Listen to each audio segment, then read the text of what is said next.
Test, test. Ooh, can everybody hear me? Yeah. Yep. Okay, awesome. All right. Hold on, let me Good pull this morning. up. And, okay. And do you have the clicker? Okay. Let me check. I think it's blocking me sit there. Okay, cool. This works. Okay. All right. Thank you, Nikki, and thank you everybody for being here. Good morning. Morning. I hope everybody is awake. I'm a morning person, so I've been awake since like 2 a.m.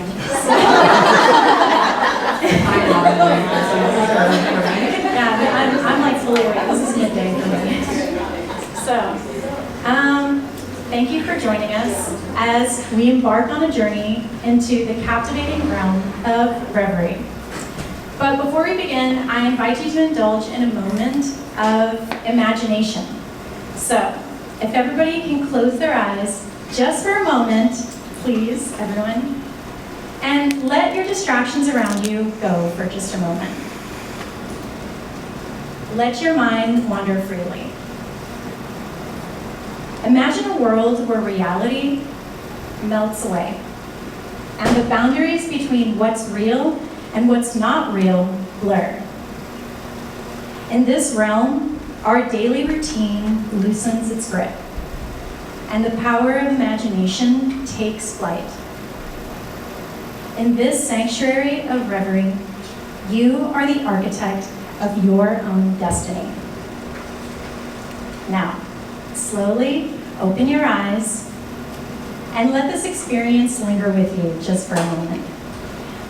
As we embark on this presentation, I want us to carry this force of reverie as a reminder that our imaginations have the power to open up new realms of thought, innovation, and profound human connection. So, welcome to the enchanting world of Reverie. This is our story. So like Nikki said, our bakery opened September of 2013.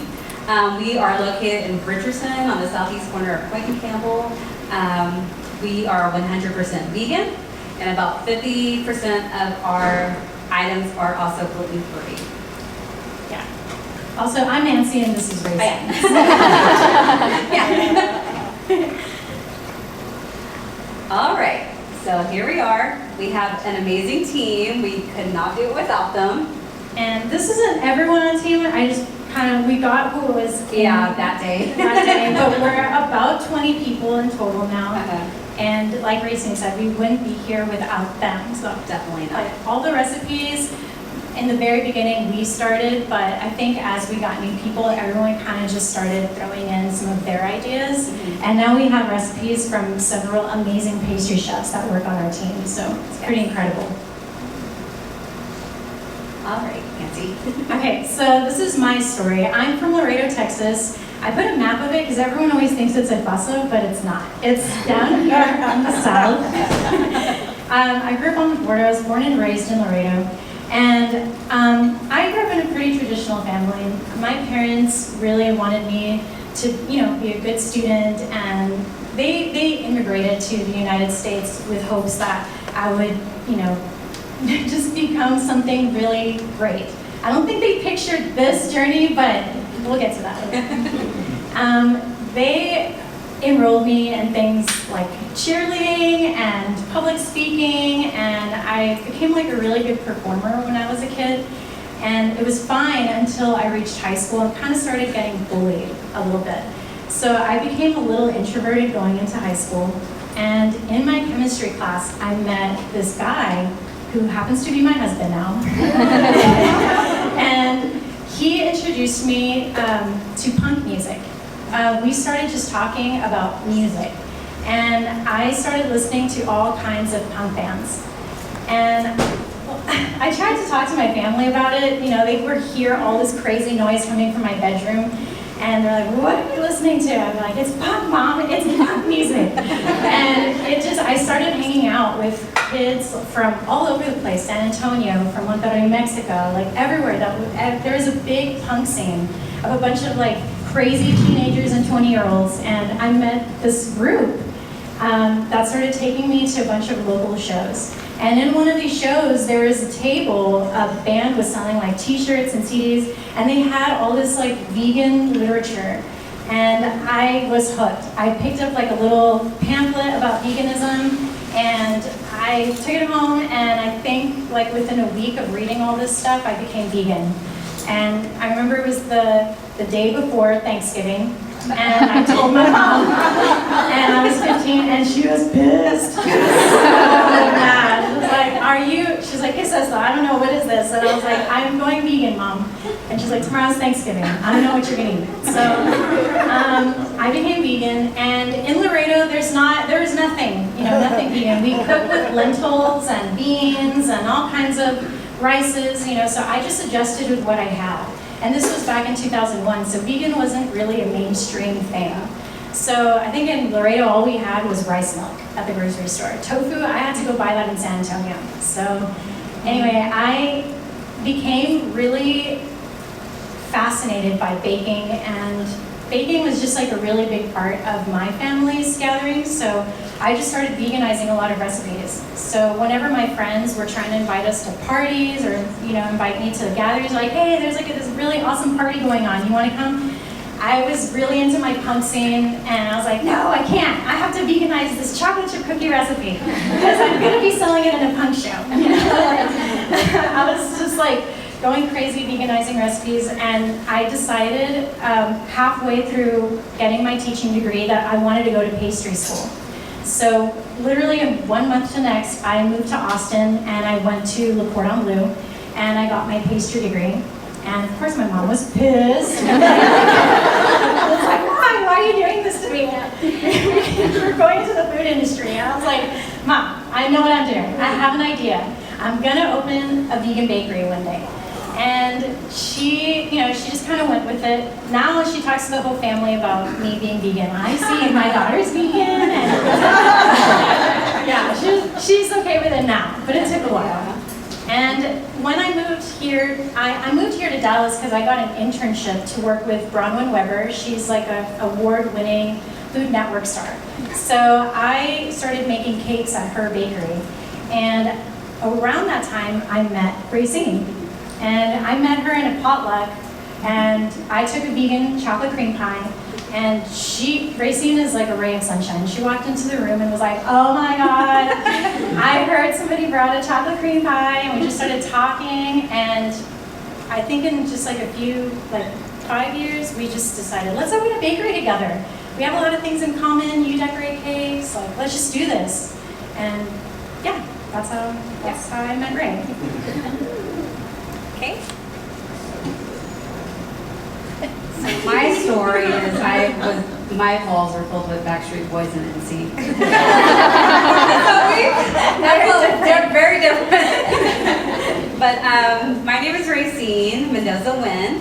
I was born in the very, very, very small town of Mart, Texas. I think there's less than 10,000 people that live there. We moved to Waco. I was in Waco for until I was 5, and then we moved to Dallas. So I've been here pretty much my whole entire life. I grew up in Pleasant Grove, so definitely never heard of veganism. Nancy was actually the first vegan person that I've ever met. But I got into cake decorating because my Aunt Blanca, she actually was a cake decorator. She started cake decorating in the 80s, and I just remember growing up, and I would get these cute, super cute birthday cakes, and I just remember one time she even made this caterpillar cake that moved, and I just always remember I can't wait to see what I'm gonna get for my birthday cake. So she just really inspired me. So growing up, I never worked in the kitchen until the bakery, but I worked in, my first job was into loan origination. I was started from the very beginning doing like setup, then I moved my way up to being an office manager. So whenever I met Nancy, I was the office manager, but my passion was cake decorating. I really loved to do it. It was my hobby, and I first got into it because my aunt, she actually gave me all her cake decorating things for the 80s. So she gave me books, and all her books were like handwritten notes, and so I was like, you know, reading them and like, oh, okay, so this is how I first started decorating based off of her notes. Some of the first cakes I ever made were not that great, but these are 2 cakes my very first cakes ever that I made. Yeah, so I have grown a lot since then. But this was back in 2000, I was 18, so it was back in like 2003, 2004 that I first started cake decorating. I mainly did it, I begged anybody, like, it's your birthday? Do you want a birthday cake?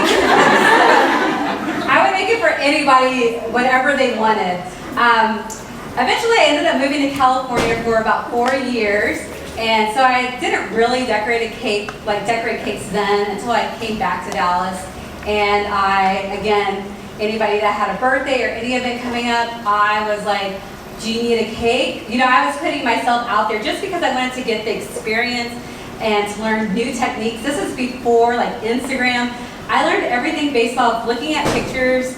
I think YouTube was first coming up, but there wasn't a lot of content on it yet. So a lot of it was just like based off pictures, practicing, and yeah, just all the experience. So I never turned down any cakes. When we were going through the pictures for this, I was looking at my old cakes and I was like, I really never turned down cakes. I had like cakes that, it was a big toe with a hairy mole on it. Like, any cake, like I was just like, I'll do it. So yeah, but this one, like a braces cake for orthodontist. And then this is, I love Care Bears. So now when I see that cake, I want to recreate it because I could definitely do a better job now. And then this tiered cake down here, it was for my sister's 18th birthday. The picture up there is for my first birthday party. I wish I had the picture. My aunt actually made me a Cabbage Patch tiered cake with pillars. And my grandmother, which is a big influence on me as well, she's such a hard worker. She taught herself how to cook. She opened up a taco place in Waco, and we actually have one of her tables that she used for her place at our bakery that we work on. And yeah, it means so much to me to have it there. And then, so outside of baking, I have pets. I have 4 dogs and 4 birds, so it's pretty busy. This is my bird Luna. She's a green cheek conure.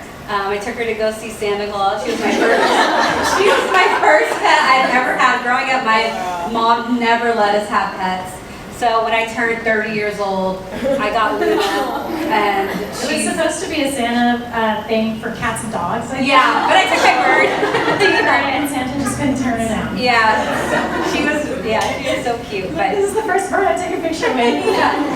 Yeah, but yeah, it's crazy in her house. The birds are divas, so, and our dogs, they're, yeah. This is my husband, Brian. Also, he used to be a cashier. Yeah, he used to work for the bakery when he went to UTD. Yeah. Yeah, so it has been, great, like, growing up and everything, coming into the bakery, it has just been a dream come true for me.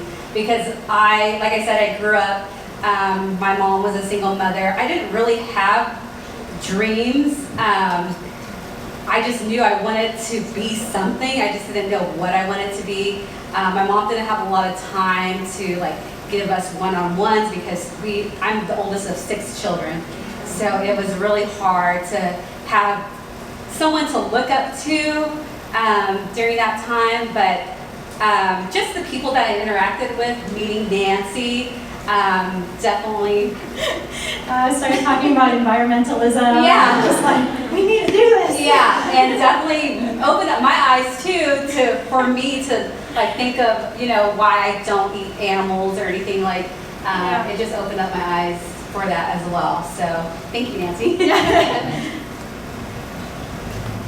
So fast forward into 2013, we started looking around for a building, and of course things are so much more expensive than you anticipate them to be. We had saved enough money. We had been saving for about 3 years and kind of going to auctions and collecting equipment. But when it came to the final days and we had to like get ready for the grand opening, we reached a stop and realized we had to look for extra funds. So I don't know if you guys ever remember hearing about Kickstarter? Yeah, so we did a Kickstarter, and this was actually when people started hearing about us around the city. So we were able to meet our goal, and we made $11,000, and that helped us finish all the last things. And I think we used most of it to prepare the menu for the grand opening. Yeah, like ordering all the bulk ingredients. And it was a pretty intense journey. I was a little nervous. You had heard about a lot of Kickstarters not making it, but we just went for it. I don't have any videography skills or anything. This was like all with our phone, and we're like, let's just do it. Let's see what happens. And we started hosting little events where we were inviting people to come and get to know us. At this time, Alamo Drafthouse in Richardson was about to open, and they invited us to their summer screening events. So we were selling pastries and raising money for this. So that was a long time ago. So I'm going to go to the next slide because we are down to 10 minutes. But we finally opened it, and it was just us three. It was me, Racene, and my sister, because my mom made her get a job. She wasn't very happy. No, she was really mad. She was okay. She was like, but I have to do this. That's us on our first day. Yeah, so my sister moved up to Dallas to come to school. She was living in San Marcos at the time, and she moved up here pretty much because my mom made her, and she was just trying to be supportive. So she did her best. She doesn't work with us anymore. I won't comment on that. But these are like our first moments. We didn't anticipate there to be a line when we first opened. We were really nervous about it, and we ended up selling out on the first day. So I think, I was like, are people even going to show up? But we had a line. Yeah, we had a line, and it was pretty incredible. And within the first 2 years, our team started growing so fast because the orders just started coming in, and by the time we knew it, we were 10 people, then we were 15, and now we're at 20. So, oh look, there's Brian. That's Racene's husband on the very next Oh, over there.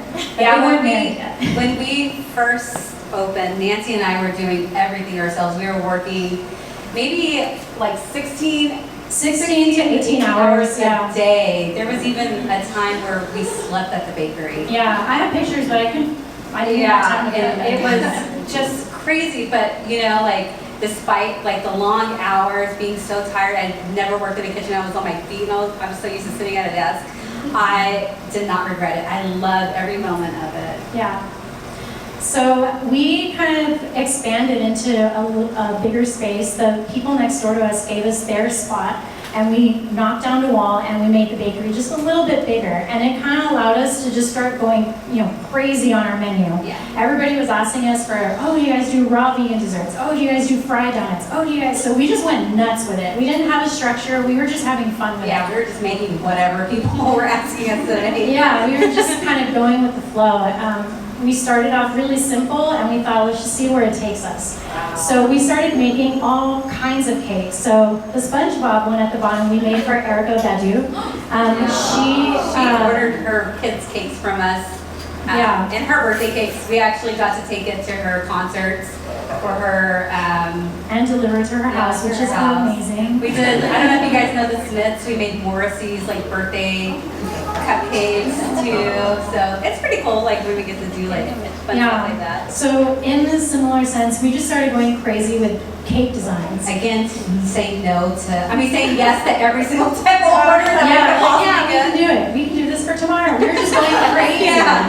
And then at the same time, we started getting a lot of customers that had very similar beliefs to me, where they were very into like political movements and current events, and it really pushed us to do something more than just desserts. And I think that's where we started realizing, and this was in about 2017, 18, where we really paused and started paying attention to what was going around us. Like we were just hustling and hustling in the bakery. But when customers started ordering things like this from us, like, okay, fine, it's just $4.20, but like there was big things going on, around these topics. And then we had Pride Month, and then we had the elections, and we had Black Lives Matter. Like we had so many things going on all at once that our customers were ordering from us that gave us a chance to read about and educate ourselves about. And we just thought, you know what, let's just go with it, because I believe in this. Let's take a chance to use our desserts for a bigger voice, right? Like you want to be a part of these movements. So that was kind of cool. We didn't anticipate any of that to happen. People started inviting us to events, so we started doing Veggie Fair, EarthX, they were inviting us, and it was insane. Like there was just so much going on. Like these 18-hour shifts were no joke. Like we were just go, like all the time. But I think the events were really fun because we got to interact a lot with our customers. I just know, like after doing Veggie Fair and everything, I had no voice because I was talking to every single person that came into our line. Yeah. But it was a lot of fun for us. It was hard work, but a lot of fun. Yeah, and it paid off because we started getting recognized for it, and that's what made us, stop and look at what we were doing. Like, okay, we're going the right direction. People are paying attention, and we're winning awards, and we're a vegan bakery. And there's still people that were very against what we were doing and saying, but we just went with it. We're like, who cares? And then the pandemic hits. Yeah. And it was a big eye opener. It was crazy and scary for us as a business. Because we went from working these crazy hours to all of a sudden, hold on, we don't know what's going on. All of our weddings got canceled. All of the birthday cakes got canceled. Everybody was just like sheltering in place. We didn't know what was going on. There were customers that were like upset. Our staff was terrified. So it was a big roller coaster of emotions for us in 2019 or like 2020. 2020, yeah. So in that exact time, we had just signed a lease to get a bigger space. And I was like, oh my.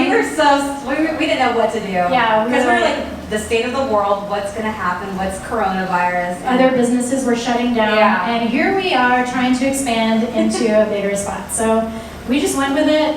Thankfully, the landlord was working with us. But what was supposed to only take like 4 months of construction ended up taking a year and a half. Yeah. So we were paying lease for like 2 spots with very minimal sales. Yeah, it was intense. There was a lot in the air. Yeah.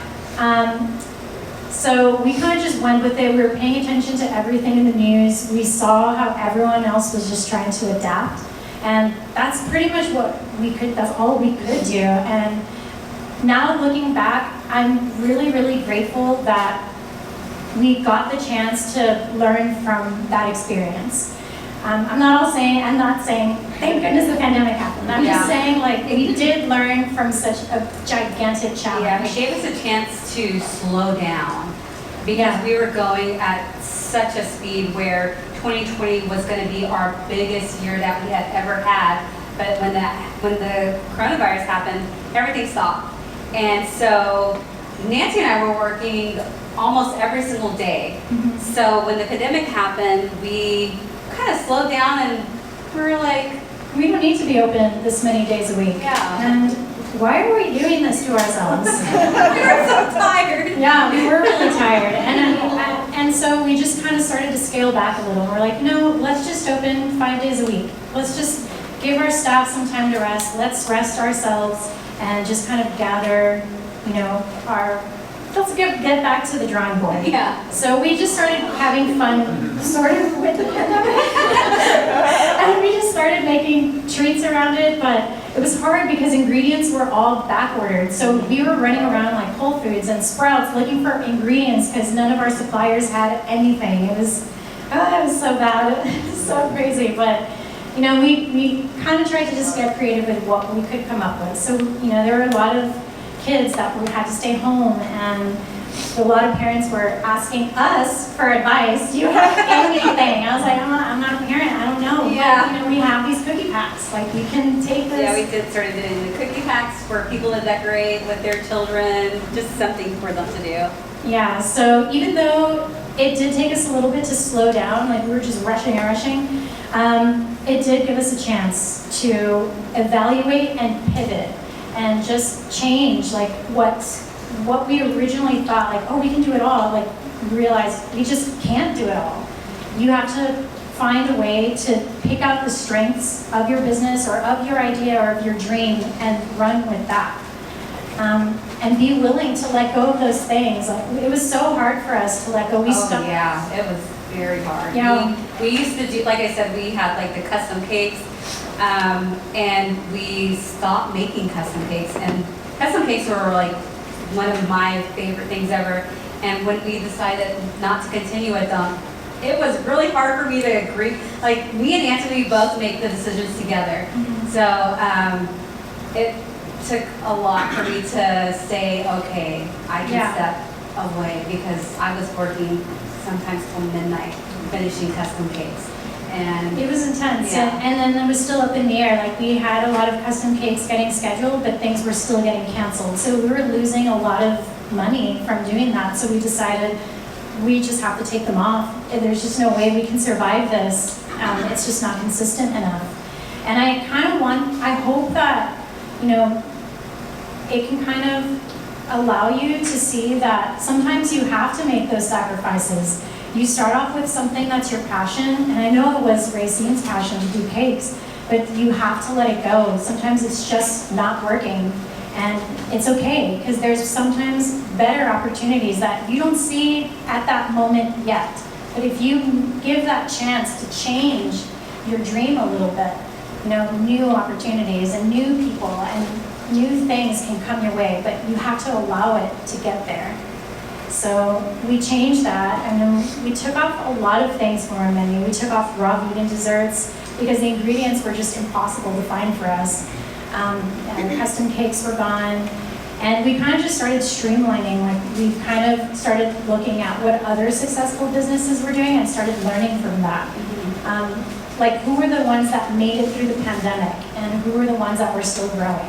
So they were kind of like our role models. We looked up to a lot of big franchises and big, companies that were coming up with these cool ideas. So if you ever feel lost, like, look at those people. Look at the people that have gotten through those obstacles. Not just the people that are doing good right now, the one-hit wonders, Yeah. Like, look at the people that have the history and take some, like, learning cues from them and be willing to change, like we said. So, yeah, just being recognized. We won Best of Big D last year. We were featured on WFAA. We showcased our cartoon cake that we make. So we do make some custom cakes, but yeah, I had to like control Racene. I'm like, this is some of the ones that we can make, but we have like some custom cakes. Yeah, and this was like spur of the moment. They did this, and I came in the morning. I was like, "What's this?" And she's like, "It's a cartoon cake." I was like, "Let me take a video of it." And then they reached out to us and like, "You want to be on the news?" Yeah. And I was like, "Oh, okay." And it happened within like 2 days. We're like, it was okay. so fast. So we just went with it, had fun with it, and here we are today. I don't know where we're going to go from here, but I do know that I'm not afraid of change anymore. I know that I'm not afraid of obstacles anymore. I feel like we made it through the pandemic. We can get anything. Bring it on. We can do it. Yeah. Batteries, no big deal. We can do it. I don't care. So I hope that this has kind of helped you all see that everybody's dreams are very different, but they're not perfect. You know, the obstacles, they're always going to be there, always. Don't be afraid to speak your mind, because maybe you're helping somebody by using your creation, your business, you know, your voice to speak for somebody else too.